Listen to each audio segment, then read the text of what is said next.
आज मैं एक केस के बारे में आपको ब्रीफ करने वाला हूँ, जिस केस की वजह से हमारे पहाड़गंज मार्केट में काफ़ी दहशत फैली हुई थी। 29 जून को एक हमारे यहाँ इंसिडेंट हुआ जहाँ पे एक हमारे जाने माने बिल्डर हैं श्री महेश चंद, उनके दुकान पे जहाँ पे वो बैठते हैं फर्स्ट फ्लोर पे मेन पहाड़गंज मार्केट में आर्य नगर में, वहाँ पे एक शख्स आया और उनसे 30 लाख की फ़िरौती मांगी। ये उसने कहा कि 30 लाख की फ़िरौती मुझे चाहिए, जिसमें से 5 लाख मुझे अपफ्रंट अभी के अभी चाहिए। उन्होंने अपनी इनएबिलिटी दिखाई कि मैं एकदम इतना पैसा नहीं दे सकता, तो उनके ऊपर फायर किया। उनका सौभाग्य था कि वो फायर उनको लगा नहीं, जस्ट उनसे 2 इंच दूर उनकी दीवार पे लगा।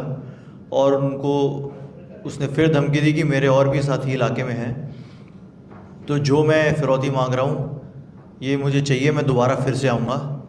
और ये कहते हुए नीचे निकला और दोबारा एक वार्निंग शॉट उसने फायर किया। ऐसा इंसिडेंट हमारे मार्केट्स में रीसेंट टाइम्स में कभी हुआ नहीं था। बहुत पीसफुली जो मार्केट वेलफेयर है, लोकल काउंसलर्स हैं, सब मिलके अच्छे से चलाते थे। तो इस इंसिडेंट की वजह से एकदम बहुत पैनिक उस मार्केट में फैल गया। तो हमारा ये उद्देश्य था कि तुरंत इस पे कार्रवाई की जाए, रेलेवेंट सेक्शंस में एफआईआर दर्ज की जाए, जो अक्यूज़ड है उसका पता लगाया जाए। इसी मुहिम में जब हमने पर्चा दर्ज किया और उसके बाद हम वेरियस इंटेलिजेंस सोर्सेज को एक्टिवेट करने लगे, हमने टेक एंड पे काम किया, ह्यूमन पे काम किया, तो धीरे धीरे हमें पता लगने लगा कि जो ये वारदात है इतनी सिंपलिस्टिक नहीं है। ऐसा नहीं है कि कोई आदमी विदाउट एनी प्लानिंग आया और फायर करके चला गया। इसके पीछे बहुत डीप रूटेड कॉन्स्पिरेसी है। खैर, एक तरफ हम उस पर काम कर रहे थे कॉन्स्पिरेसी खोलने में, बट दूसरी तरफ जो ये हमारा अक्यूज़ड है, जिसकी आइडेंटिटी बाद में पवन पहलवान के नाम से खुली, जो 23 साल का एक व्यक्ति है, परनाला बहादुरगढ़ का रहने वाला, ये व्यक्ति लगातार अरेस्ट इवेड कर रहा था और इंस्टाग्राम के थ्रू हमारे कंप्लेनेंट को डायरेक्ट थ्रेट कर रहा था वारदात के बाद। इस तरह की बातें बोल के इस बार बच गया, अगली बार बताता हूँ। लॉ एनफोर्समेंट एजेंसीज़ को ओपनली चैलेंज कर रहा था, डिफरेंट लोकेशंस बदल के कंप्लेनेंट को इतनी दहशत में ला रहा था और इस तरह से प्रूव करना चाह रहा था कि मैंने खुलेआम मार्केट में फायरिंग की है, तो अब मेरा नाम बहुत बढ़ गया है, तो अब मैं कुछ भी कर सकता हूँ। इस तरीके से उसने अपने आप को पोर्ट्रे करने की कोशिश की। उसका इंस्टाग्राम हैंडल है, वो काफ़ी पब्लिक है, आप देख भी सकते हैं। उसके अंदर उसने काफ़ी अभद्र भाषा का इस्तेमाल किया, कंप्लेनेंट के लिए भी, अपने आप को बढ़ाने के लिए भी, लॉ एनफोर्समेंट एजेंसीज़ के लिए भी। और उसके अलावा जो एक न्यूज़ 30th को छपी थी इस इंसिडेंट के बारे में, 29 को इंसिडेंट हुआ, 30th को एक न्यूज़ छपी कि ऐसा अटेम्प्ट टू मर्डर का एक केस हुआ है जिसमें उसने फायरिंग की है। उस न्यूज़ को बहुत ही प्राउडली उसने अपने इंस्टाग्राम हैंडल पे स्टोरी की तरह पोस्ट किया, एक ऑडियो ट्रैक के साथ, सिर्फ ये प्रूव करने के लिए कि जो ये इंसिडेंट हुआ he is very proud of it, और वो आगे भी ऐसे इंसिडेंट्स करता रहेगा अगर उसकी एक्सटॉर्शन की डिमांड मीट नहीं हुई। तो इस वजह से जो हमारे सिर्फ कंप्लेंट ही नहीं, वो पूरा का पूरा मार्केट के जितने भी मौजूद लोग हैं, जितने भी हमारे well established economically well of जितने भी बिल्डर्स होटेलियर्स हैं, सब में एक बहुत ही दहशत का माहौल था। और हर तरफ से वो ये ट्राई कर रहे थे कि किसी भी तरीके से ये केस सॉल्व हो। तो मैं बताना चाहूँगा उनकी तरफ से भी हमें बहुत सपोर्ट रहा, जो लोकल हमारे होटेलियर्स बिल्डर्स हैं और जो हमारे लोकल काउंसलर्स हैं, उनका बड़ा सपोर्ट रहा। जहाँ जहाँ हमें इन्फॉर्मेशन चाहिए थी, तो थ्रू वेरियस सोर्सेज हमने इन्फॉर्मेशन कलेक्ट करने की कोशिश की। पहला हमें ब्रेक थ्रू मिला इसमें जब हमें एक व्यक्ति के बारे में पता चला जिसका नाम है विशाल भाटी एलियास भांजा। ये 21 साल का एक लड़का है और ये किसी एक सोर्स के थ्रू हमें इसका पता चला। जब इसको हम लेके आए तो इसने हमें बताया कि 29 को जब इंसिडेंट हुआ, उससे पहले 27 को ये विशाल, पवन और एक और इनका साथी शक्ति, ये तीनों आके इस जगह का रेकी करके गए थे। रेकी करके गए, देख के गए कि एंट्री एग्ज़िट इसका कहाँ पे है, कितनी जल्दी आदमी अंदर घुस सकता है और वापस आ सकता है, ये पूरा प्लान ये करके गए। तो इसमें फिर एक और अब हमारा नाम जुड़ गया शक्ति। फिर हम शक्ति को ढूंढने लगे। जो शक्ति है, हमने पता लगाया कि Shakti police station Ecotech 1 Gautam Buddh Nagar UP का बीसी है, जिस पे 13 मुकदमे दिल्ली के हैं और यूपी के अलग अलग मुकदमे हैं।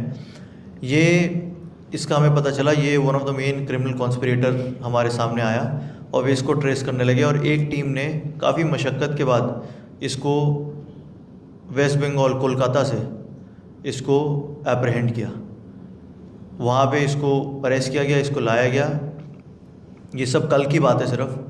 कल जब इसको लाए, इसको इंटेरोगेट भी किया और पैरेलली एक और लाइन चल रही थी, तो हमें पता चला कि 2 और लोग, एक पवन चेटली जो एक बिल्डर कम होटेलियर है और सोनू मोटा जो एक होटेलियर है, ये दोनों जो वहीं पहाड़गंज नबी करीम के रहने वाले हैं, दोनों पे 2-2 3-3 इन्वॉल्वमेंट है असॉल्ट की। ये भी इस कॉन्स्पिरेसी का पार्ट थे। तो अब हमारे पास 5 लोग हो गए, विशाल भाटी, उसके बाद शक्ति, फिर पवन चेटली, उसके बाद सोनू मोटा और हमारा मेन अक्यूज पवन पहलवान। जो कॉन्स्पिरेसी इन्होंने रची वो ये थी कि पवन पहलवान अपने आप को एक फाइनेंसर की तरह पोर्ट्रे करना चाह रहा था, लेकिन और उसने मार्केट भी इसी तरह से एंटर किया। आज से 4 साल पहले उसने फाइनेंसर की तरह ये मार्केट एंटर किया, लेकिन उसका अल्टीमेट एम एक्सटॉर्शन का था। वो बहादुरगढ़ के अखाड़ों से निकला हुआ है और यहाँ पे वो गुंडागर्दी करके अपनी दहशत फैलाना चाहता था। इस मोटिव को सपोर्ट किया जो ये होटेलियर्स हैं हमारे पवन चेटली और सोनू मोटा, जो उसी मार्केट के होटेलियर्स हैं। उन्होंने इसको सपोर्ट किया कि ये लोग भी उसी मार्केट में एग्जिस्ट करते हैं और उस मार्केट में सबसे बड़ा बिल्डर का नाम हमारे कंप्लेंट महेश चंद का था। तो इन्होंने कंस्पायर किया कि अगर इस तरह की कोई वारदात हो जाती है तो उसका मार्केट भी डाउन हो जाएगा, हमारा मार्केट अप हो जाएगा, और अगर इसकी ऐसी दहशत रहती है तो ये लोग प्रोटेक्टेड रहेंगे और बाकी सब एक्सटॉर्शन मनी पवन पहलवान को देने लग जाएंगे। तो उसका भी बिजनेस इंटरेस्ट मीट हो जाएगा, पवन चेटली और सोनू मोटा का, और साथ के साथ जो ये एक्सटॉर्शन रिंग एक रन करना चाह रहा है पवन पहलवान, वो भी सक्सेसफुल हो जाएगा।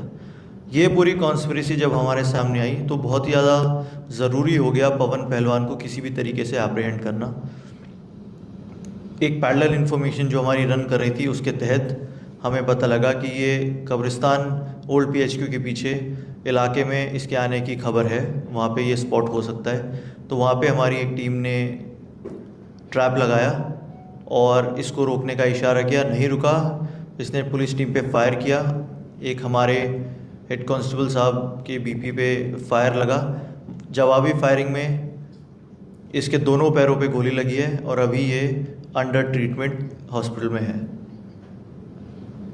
उसके अलावा इससे हमारे पास एक मधु विहार की चोरी की एक बाइक बरामद हुई है ऑन स्पॉट, जिसको लेके ये एस्केप करने की कोशिश कर रहा था, और वेपन रिकवर हुआ है और इस पूरी कॉन्स्पिरेसी का खुलासा हुआ है। साथ ही साथ मैं ये भी बताना चाहता हूँ कि अल्टीमेट एम इसका यही था कि अगर मैं इस तरीके की वारदात कर देता हूँ तो पूरा मार्केट मेरे लिए ओपन हो जाएगा, मैं पूरा एक्सटॉर्शन भी रन कर पाऊँगा, और इसका इंटेंट ये था कि मार्केट से लाखों रुपए महीने के ये मंथली टाइप बांध ले और उसके बाद होटल इंडस्ट्री में भी एंटर करे। तो होटल भी रन करेगा, साथ ही साथ एक्सटॉर्ट भी करेगा और पूरा मार्केट को कंट्रोल करेगा। ये एक पूरी वारदात को अंजाम देने के लिए इन 5 लोगों ने हफ्ता 10 दिन बैठ के कंस्पायर किया है अपने अपने इंटरेस्ट के लिए, और इन 5 के एप्रीहेंशन के बाद ये पूरा रिंग हम ब्रेक करने में सक्सेसफुल रहे हैं। और यही मैसेज मैं देना चाहता हूँ कि इस तरह की वारदात की हमारे इलाके में कोई जगह नहीं है।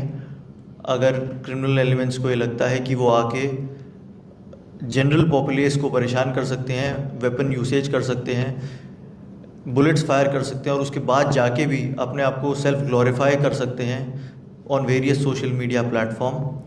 लॉ एनफोर्समेंट एजेंसीज़ को चैलेंज कर सकते हैं, कंप्लेनेंट पे बार बार प्रेशर दे के उसमें दहशत फैला सकते हैं।